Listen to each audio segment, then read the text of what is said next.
I was in the restroom this morning doing my usual ablutions when I realised I ran out of toilet paper. That is when the cat came walking in, and that got me thinking, did No Man's Sky survive Starfield? Now that is going to be a question I'm going to be asking throughout this video. I'm going to give evidence for both sides and let you, the viewer, and the court of public opinion be the judge. So first of all, let's talk about pre-launch. What happened in the No Man's Sky community before Starfield was launched? Well, as you can imagine, every single No Man's Sky creator and publicist out there was all saying very good things about Starfield, about how excited that even myself was all very excited about playing it, as it was something different and something new to experience that still kept within the themes of our channels. So the hype was building up for the longest of time, and obviously you had Bethesda themselves making, Q&As and posting different trailers about the game and really going into in-depth discussion. Now they also really hyped the game up to something that I feel was something that it was never going to be, and I'll explain why. So they never said about the game being literally a loading screen simulator, and that's a term I've heard and even I use quite a lot. It is a loading screen simulator. The world and the universe is not fully explorable to the way it is in No Man's Sky if you want to do apples to apples. For example, you can't go onto a planet and start running around the planet. If you wanted to do that in No Man's Sky, you can run around the entire planet and make it from where you left off to then start back again. You can run all the way around it. But with Starfield, as we all know now, you can't do that. And this was never, ever, ever addressed by Bethesda prior to launch. I don't think it even really still is addressed. It's sort of like one of those, yeah, we know about it, but we don't talk about it sort of things. And they never once said that that was going to be a thing. And which is such a shame, because Bethesda is such an open world map maker that we can look at, for example, the Fallout series, especially Fallout 76. That is all completely open world, and you can go anywhere without any loading screens, unless you go into like a building or something. I mean, that's fine. We understand, there's many items that need to be loaded in when you go into buildings. So even GTA and things like that all have those kind of mechanics that has to load in. That would be perfectly acceptable. But to not be able to run around a planet, especially with today's technology, it's very outdated, and I think that's why they never spoken about it. They never made that information public, because I think if they would have done, it would have started raising a few eyebrows and a few concerns. And then the next thing that happened was the travel in space. So for example, you can't take off from the planet in your ship, manually fly your ship as you are starting to take off, and you fly about like you can in No Man's Sky, and you can't then travel through the clouds and then into space. You cannot do that.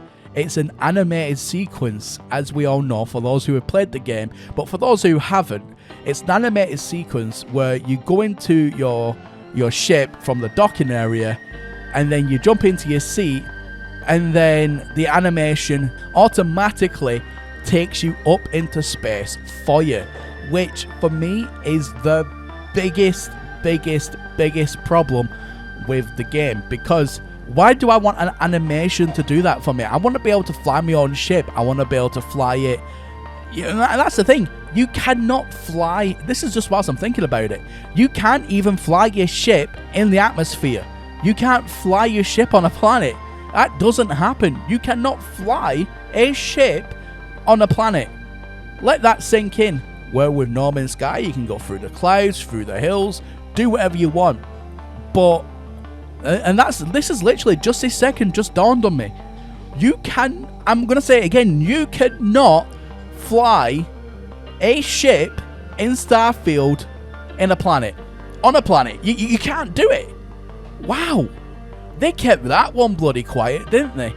Like, seriously, that is such a drawback. Then what's the point of having a spaceship? You might as well just cut out the whole space thing entirely and just do a loading screen simulator from one planet to the next. What's the point of that? Like, what's the point of having spaceships if, technically speaking, you've only got a certain radius in space that once you do get up there from the loading screen animations and all that you can actually fly around because it stops you. It's the same thing as being on the planet, but in a ship, quote unquote. So you're even more restricted, and you can't do anything. What's the point of even having a spaceship then? Wow, it just dawned on me that. So, I mean, at the end of the day, Starfield has really, really, really, really good dialogue, which I wish No Man's Sky had. The quest line is fantastic. The storyline is fantastic.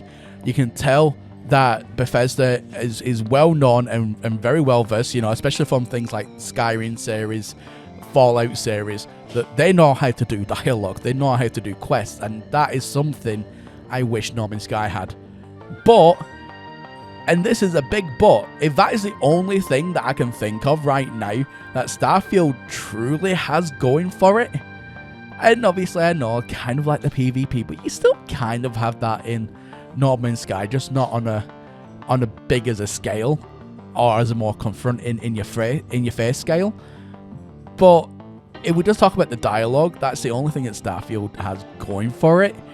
Then the question is, with the evidence that I've kind of given today, and just as we've been discussing this actual topic, do you think No Man's Sky survived Starfield? Now, in my personal humble opinion, I honestly and truly believe No Man's Sky has survived tenfold. In fact, I think it's actually done No Man's Sky a massive favour. Because of the hype and when the game launched and no one had a true idea what it was all about, you had players from No Man's Sky jumping over, you had people from EVE Online, you had, Star Citizen, and, every number of games, Elite Dangerous and so on. Everyone jumped over to Starfield. But I think it did those games, including No Man's Sky, a massive favour, because when everyone realised that Starfield was not everything it was made out to be, everyone quickly dropped Starfield, in my opinion. Like, everyone completed it, don't get me wrong, because like I said, the dialogue is brilliant, but everyone completed it for the dialogue and the questing, and that was it. Once it started to give the game replay loop, I think everyone's more or less dropped it now and gone back to the original titles or explored a different game. Such as, for example, if people on Star Citizen have never played No Man's Sky, those people have probably jumped over to No Man's Sky now going, oh, well, I was looking for something different to play. Starfield wasn't it, so No Man's Sky is my new home, and vice versa. So I think it's jiggled around the community a lot, but I think No Man's Sky has definitely survived, in my personal opinion anyway, has definitely survived this, and has actually came out stronger for it, which is excellent. I mean, I'm even in the Anomaly quite a lot these days whilst I'm doing my videos and recording, and I see the Anomaly more full than I've seen it in a long time, and that to me is a massive breath of fresh air. It really is. Anyway guys, that is everything from me here today. Let me know your thoughts about this. Do you think No Man's Sky survived Starfield, or do you still really like Starfield for everything that I've said that was wrong with it? Do you really like about it? Do you think Starfield is absolutely the titan of the space genre now and everything else is sunk? Or do you agree with my findings? And do you think that No Man's Sky has actually survived this, came out on top? Let me know your opinion. Like I said, the court of public opinion is open now for session. Anyway, like I said, everything from me here today, and as always, my name is Professor Cynical, and I'll catch you all again in the next one. Bye for now.